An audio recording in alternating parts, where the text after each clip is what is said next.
এই আওয়াজটা কোথা থেকে আসছে? একটু শান্তিভাবে শুয়ে থাকতেও দেবে না? খুব বিরক্ত লাগছে এই শব্দটা কোথা থেকে সেটা বুঝতে পারছি চলো না। মা, আওয়াজটা কোথা থেকে আসছে একটু দেখে আসি। কই আশেপাশে তো কাউকে দেখতেও পাচ্ছি না। এই তো এইদিকে আওয়াজটা আসছে মনে হচ্ছে, চলো তো গিয়ে দেখি। কেউ তো নেই কোথা এখানে। থেকে আসছে মনে হচ্ছে। এটা আবার কে রে বাবা? এ তো সেই টেঙ্গে টেঙ্গে ভাইরাল ছেলেটা। এই কালোর বাচ্চা, তুই চুপ কর। তোর জন্য কালকে আমি সারা রাত ঘুমাতে পারিনি। তোকে আজকে আমি কি করবো দেখ। ভিতরে ভরবো তোকে, আমার মাথা গরম করা।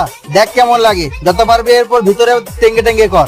এ কি কালুর বেটা তো বস্তার ভিতর থেকে টেঙ্গে টেঙ্গে করছে। শালা কালুর বাচ্চা বস্তার ভিতর থেকে টেঙ্গে টেঙ্গে করছে। ঢিসুম ঢিসুম ঢিসুম। থাক এবার তুই গাছের উপরে দে, যত পারবি এরপর কর। শালা গাছের উপর থেকে তেঙ্গে তেঙ্গে করছে। এবার তোকে কি করি দেখ। এরপর ছেলেটা কি করলো সেটা দেখার আগে আপনি যদি তেঙ্গে তেঙ্গে গানটি শুনে থাকেন তাহলে কমেন্ট করে লিখে জানাবেন।